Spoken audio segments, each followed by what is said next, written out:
Hi everyone. I'm glad everybody basically gets like a table to themselves. But it's good to see some friendly faces. So yeah, first of all, welcome to the platform engineering track here at State of OpenCon. As Lorna says, I'm going to be talking about eBPF. Can I get a quick show of hands? How many people here have heard of eBPF? Know anything about it? Pretty much everyone has heard of it. If you're like eBPF kernel engineers, we'll just take half an hour off and go and have a chat for half an hour.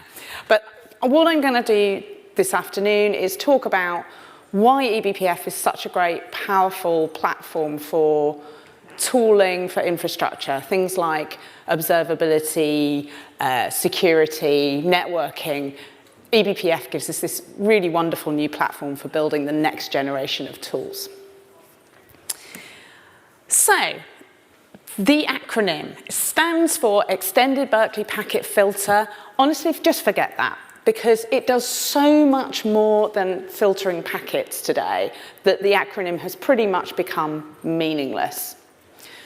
What eBPF allows us to do is program the way the kernel behaves. We can change the way the kernel behaves dynamically.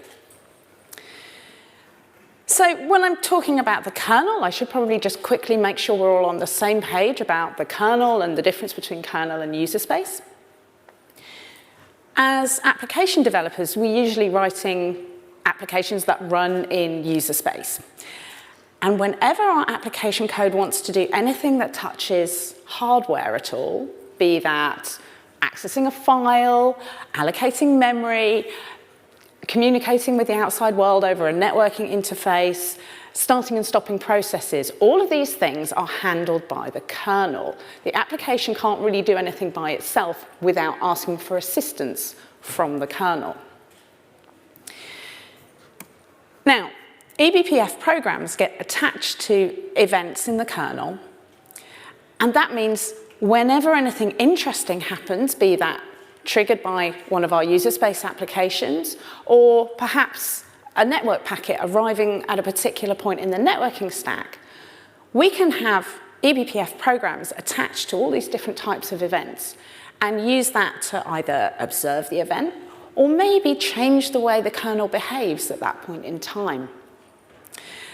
And because it's in the kernel is involved in all of the interesting things that our applications are doing. So it's an ideal observation point. It's an ideal place to have a perspective on what's happening across an entire machine. So I always like to show some code. Let's have a quick look at eBPF Hello World. So I've got in the top terminal window here, I'm just going to be printing out some tracing as it's generated. And I'm going to start by showing you my very simple program here. This is using a Python framework to write eBPF code in. This bit here, hello, is my actual eBPF program that I'm going to load into the kernel. I'm going to change that to say, hello, state of open. And then this part here is compiling and loading the program into the kernel, and it's going to attach it to a system call called execve. Execve is used to start when we start running a new program, when we execute a binary. It's execve is the system call that we use to do that. So anytime a new executable is going to run on my system, it's going to trigger my hello state of open eBPF program. So hopefully I've saved that and I can just run that. Let's bring up the tracing window as well. Okay, so nothing happens initially, but if in a different window I do something, anything, we see tracing happen. And whatever I run, it's going to generate that line of trace. Now, amongst the things that I've got here, I've got process ID information. You can see here if I ran PS, it told me its ID was 15863. That's part of the contextual information that I've got from that the kernel has generated with this line of trace. And the reason why I'm pointing that out is because my BPF program, from its vantage point in the kernel, can find out all sorts of information about the context of the thing that triggered it. So in this case, things like the process ID, or I could find out what user ID I'd run it under, what the binary name was. In fact, I could get hold of all sorts of information from the kernel related to the context of that event. As we'll see later, if the event was triggered by a network packet, I can look at and potentially even change the network packet. So contextual information is really important for eBPF. So eBPF comes with, or eBPF applications typically consist of two parts. They're going to have the bit of code that runs in the kernel itself, and usually some kind of user space code that's going to manipulate that, interact with it, maybe rather than just show boring trace messages, turn it into pretty pictures and make it real proper, powerful tooling. And we've been able to dynamically change the way the kernel behaved. So I didn't have to recompile my kernel, I didn't have to load a kernel module, I just ran a program and it inserted my eBPF code into the kernel. And that is a huge change. Before eBPF, if you wanted to change the way the kernel behaved, you had a couple of options. One of them is to write a kernel module, or the other is to try to get your change upstreamed into the kernel itself. If you manage to get some code into the kernel, well, great. It's going to be usable by everybody. Everybody will eventually have that upstream kernel in their distribution, but it can take literally years. Probably takes quite a long time just to get your change accepted by the kernel community, to get everybody to say, yes, this is a really good thing for everybody. But even after your change gets committed into the kernel, it literally takes years before that distribution, that release of the kernel makes it into the distributions that people are running in production. It's kind of part of the hardening cycle of the kernel. We just don't run really, really brand new kernels unless we have a particularly good reason to do so. In contrast with eBPF, well, you can just write a program and run it, change the way your kernel behaves dynamically and basically instantly. And you can also have custom changes. Just because I want my kernel to behave in a particular way doesn't mean to say that you all have to accept the same change. So we can have customized behaviors if we so choose. The other thing that's really important here is you don't have to reboot your machine. You can just load these programs into the kernel and, hey presto, the change is there. And this has been used for lots of really, I think, really cool examples. One I want to talk about briefly now is mitigating packet of death vulnerabilities. So this is a class of vulnerability where there's a bug in the kernel. That means if a particularly crafted network packet arrives, it crashes the kernel. Maybe something like a length field in a network packet is set, deliberately set to kind of mislead the kernel, and the kernel doesn't know how to handle that badly formed length packet and memory overrun or crash or whatever. These kind of vulnerabilities don't happen very often, but they have happened, a few times. And with eBPF, you can mitigate them immediately. So before the kernel gets to the vulnerability, before the network packet reaches the point where that vulnerability is in the stack, we can insert an eBPF program to look at each network packet, see whether it is this badly formed packet of death, and if it is, just discard that packet, drop it on the floor. The vulnerability never gets hit, and you can roll out that eBPF program to your fleet of however many thousands of machines you're running, just dynamically loading a program. You didn't have to reboot the machines, you don't have to reinstall them. If you're managing a large fleet of machines, this is a much, much better approach than having to wait for a kernel patch and reboot all your machines instantly.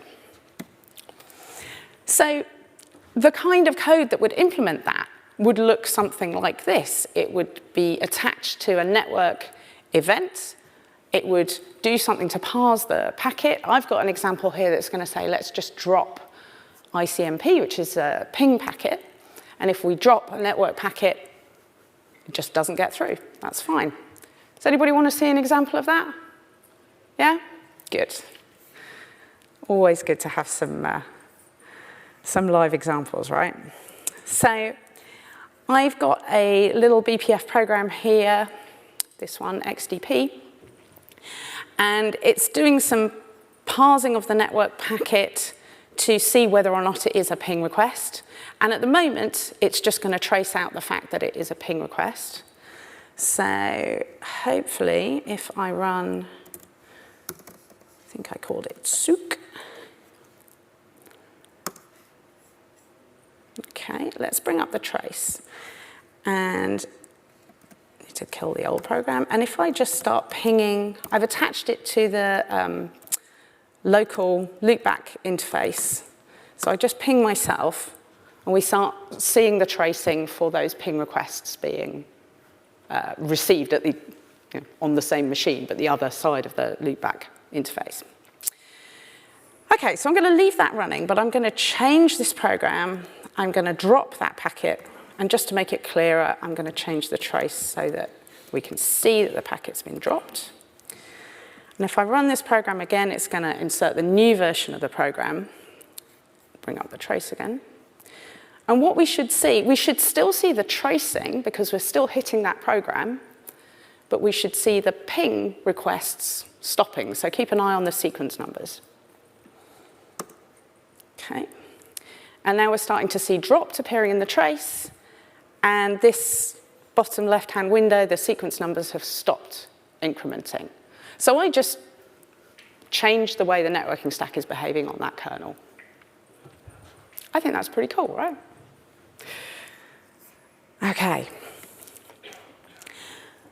I mentioned before that the other approach that you could have would be to write a kernel module, and I kind of glossed over why you wouldn't necessarily want to do that.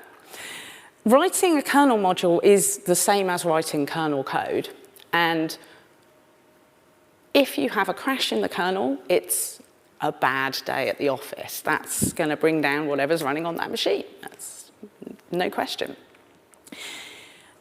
With eBPF, we have this process called verification that checks that your eBPF program cannot crash the machine. So it analyzes every possible path through your eBPF program.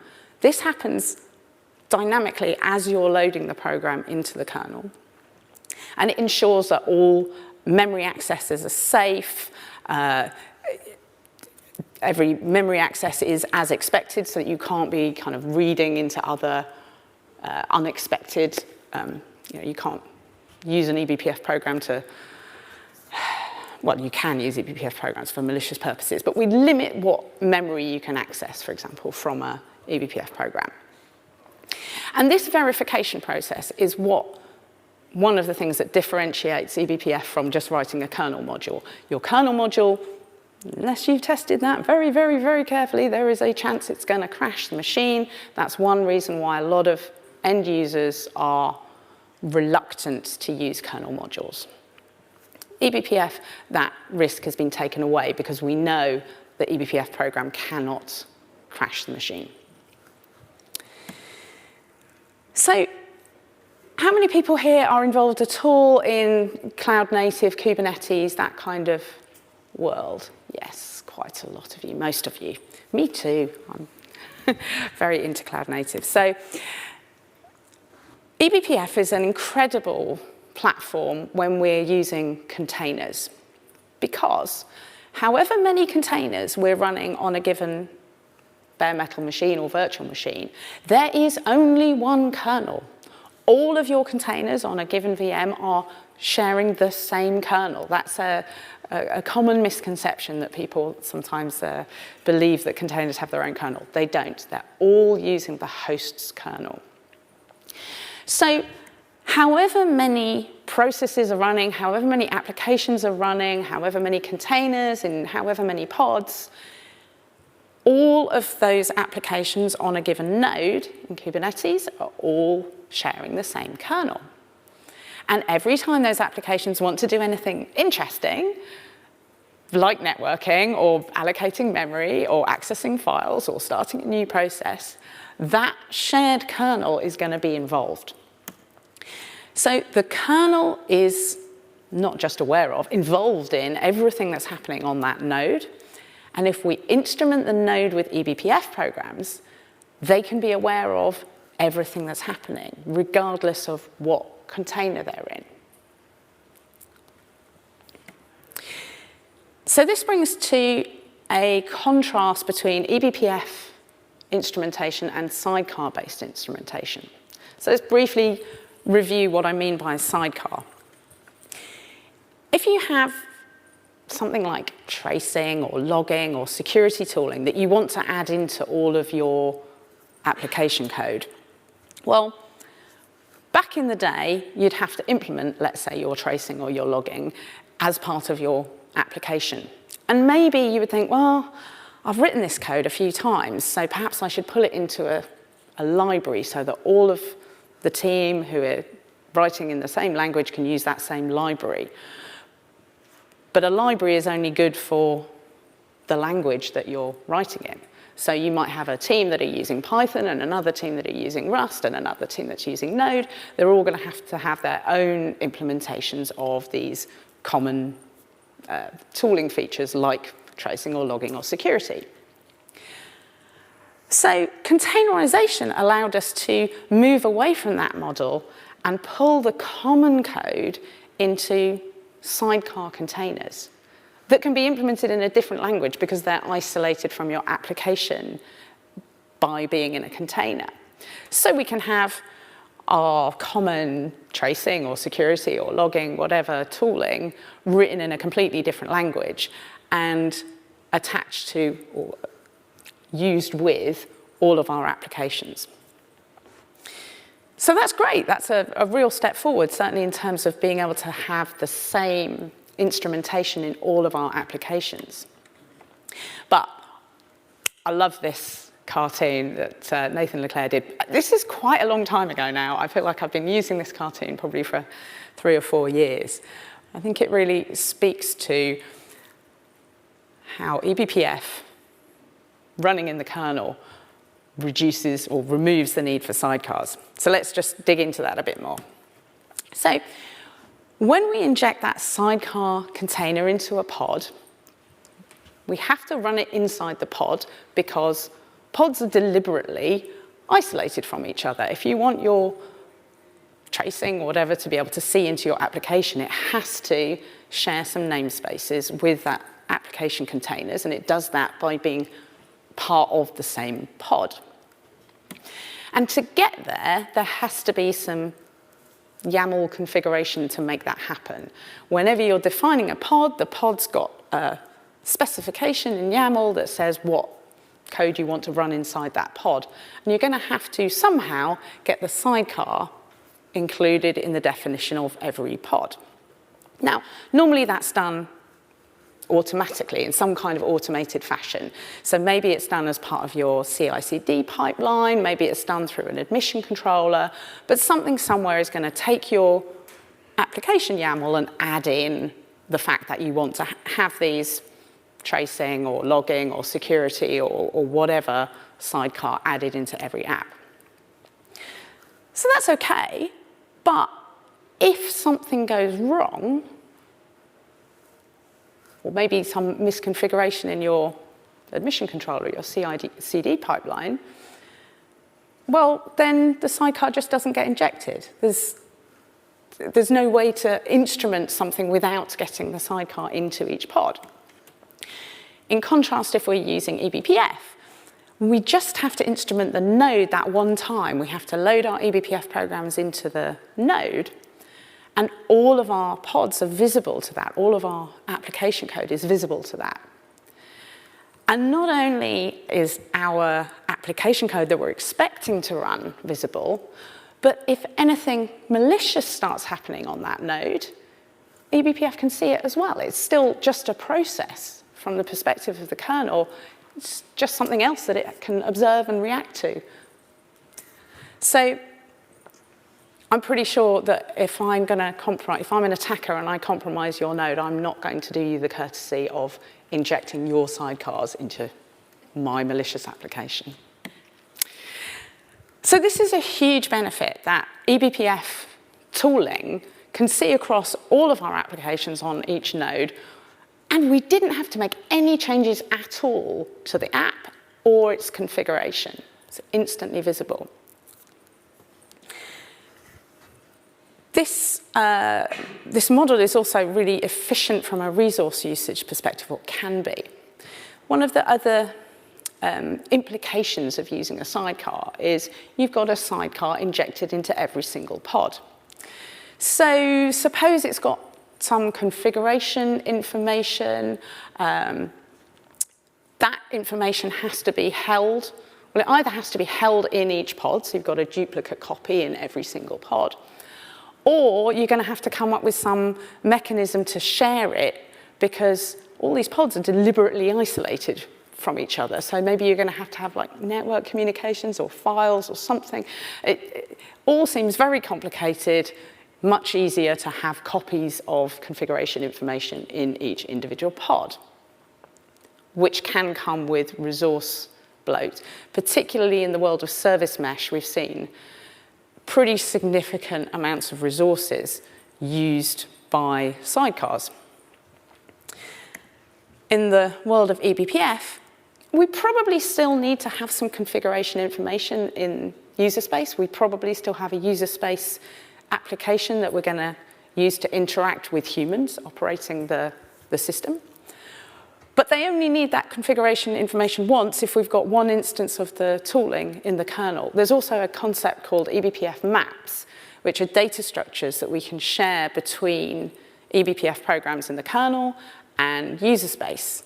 So we have this really efficient mechanism for sharing information between the kernel and user space that just doesn't exist between different sidecars running in different pods in user space. So it's a much more efficient way of sharing that kind of configuration information and a more efficient use of resources. So eBPF provides this incredible platform for tooling, this very resource effective, efficient, and kind of all-seeing platform for cloud-native tooling. There are a few really great projects in the CNCF that I wanted to mention. I say the CNCF because I'm quite involved in the CNCF. There are other eBPF projects outside of this world as well. Cilium, if you want to learn more about Cilium, lots of folks from Isovalent here who will be happy to talk about that. And an observability component called Hubble. There's another, I think I've got a screenshot in a moment, another really powerful observability tool called Pixie, which is a CNCF project. Tetragon, which is a security component of Cilium, and Falco, which is another eBPF-based security tool as well. Because they're running in the kernel, these observability tools can get really deep observability. It's very efficient, and we can pull together some really coherent information. So, for example, these are a couple of screenshots from Cilium's Hubble tool. We can get metrics showing network latency. We can build up service maps showing how services are communicating with each other. We can see individual network packets, or we can zoom out and get that much bigger picture of what's happening across the whole cluster. This is Pixie that I mentioned. This is an example of a flame graph showing CPU usage aggregated from across the entire cluster. It's pretty cool. And I've said the words high performance. I'm pretty sure I've mentioned those words. This is very efficient because if you're running in the kernel and collecting event metrics, there's no need to kind of keep transitioning between user space and kernel every time you collect a piece of data. Those user space kernel transitions are typically quite expensive. And we can see the results. This is an example of essentially parsing packets. Either, well, the blue graph that's the most efficient is not parsing them at all. The red one, which is nearly as efficient, is parsing those packets in the kernel using eBPF. And the quite a lot slower version in the yellow bar is what happens if you pass those packets to user space to parse and get insight into those packets. Just one example of efficiency from eBPF. I also want to talk very briefly about using eBPF to bypass parts of the networking stack. So this slightly scary diagram is approximately what's happening in networking when we're using Kubernetes. Typically, your application pods each have their own networking namespace, and that is connected to the host networking namespace through a virtual Ethernet connection. So that means that a packet coming from outside the machine comes in through a physical Ethernet connection, goes all the way through the networking stack on the host, then through the virtual Ethernet connection into the pod, where it goes through another traversal of essentially the same networking stack, just in a different namespace. And running a packet through, the more code it runs through, the longer it's going to take. So if we can make that network path shorter, it will make the networking faster. And one of the things that we're able to do with eBPF and the way that Cilium behaves is essentially to bypass the vast majority of the host namespace networking stack. So we can take that packet as it arrives on the physical interface and pretty much immediately send it into the pod. And again, that has, genuine performance impact. This graph shows a couple of different implementations based on eBPF. So Cilium, this is actually a few releases old now, but I think the point still stands. So both Cilium and Calico, which are both networking implementations for Kubernetes, you can see that eBPF implementations, which are the kind of two middle lower bars, are significantly, sorry, the other way around. The blue line, the highest line, is what happens if you've got no container networking at all. The eBPF ones are close to that, so the red and orange bars, which are the eBPF implementations, because we've been able to avoid the vast majority of that host networking stack, we can achieve nearly as fast networking between containers as we could node to node. And then, so I've talked about observability, I've talked about networking. Security is another aspect that eBPF can be used really powerfully for. Because we can hook into all these different events in the kernel, this is just a sort of illustration of all the different kinds of interesting events that Tetragon hooks into that we can then secure against. So whether you're talking about accessing sensitive files or wanting to keep an eye on which binaries are being executed, whether you want to see privilege escalations, all of these things can be hooked into in the kernel and then used to either generate logs, generate alerts. We can even do in-band killing of processes so that if the kernel detects a out of policy behavior, it can kill the process responsible directly from within the kernel. So there's no opportunity for that malicious behavior to actually take effect. Very powerful. So I've talked quite a lot about making the kernel programmable. I've mentioned Linux. Primarily, I am talking about Linux, and I am vaguely aware that there are other operating systems out there that aren't Linux. And in fact, eBPF is not just for Linux anymore. Windows now also has an eBPF implementation. This is now sufficiently advanced that there are proof of concepts of Cilium running on Windows, so the Cilium eBPF code running on Windows. it kind of blows my mind that Windows and Linux that are so different can have, in some circumstances, the exact same eBPF bytecode running in both operating systems. So if that also blows your mind, come and ask me about that later. With that, I think I've got probably a few minutes if there are some questions. I hope there are questions, because I love having questions.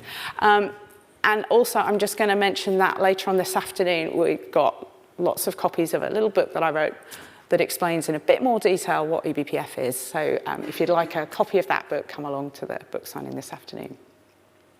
Hope that's given you an introduction to eBPF.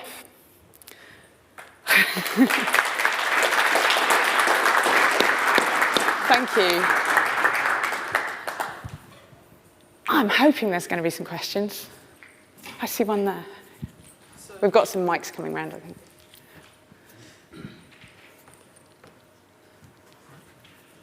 So does eBPF always require root privilege to run? That is a really great question. So I'm going to divide that into a couple of parts.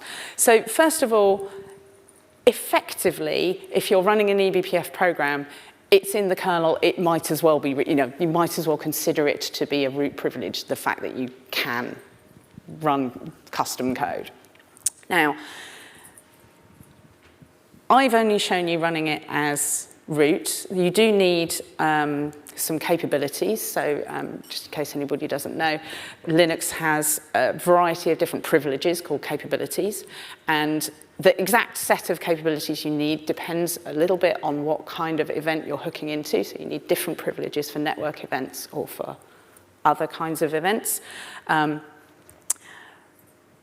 But there is also this concept of unprivileged eBPF. And I think I'm going to make a wild generalized statement that I think most people in the kind of eBPF world probably think that unprivileged eBPF was a bit of a mistake. You can turn it off at the kernel level. So it's a kernel configuration to just remove the ability to do unprivileged eBPF. I would do that if I were operating a cluster or operating production machines. Yeah, so I hope that answered the question. I think more broadly as well, it's important to treat eBPF programs just as you would any other kind of root privilege program. They are inherently very powerful, and you don't want any random user being able to change the behavior of your kernel. It looks like you've got a follow-up question. And there's also a question at the back as well, so maybe we can cover both mics.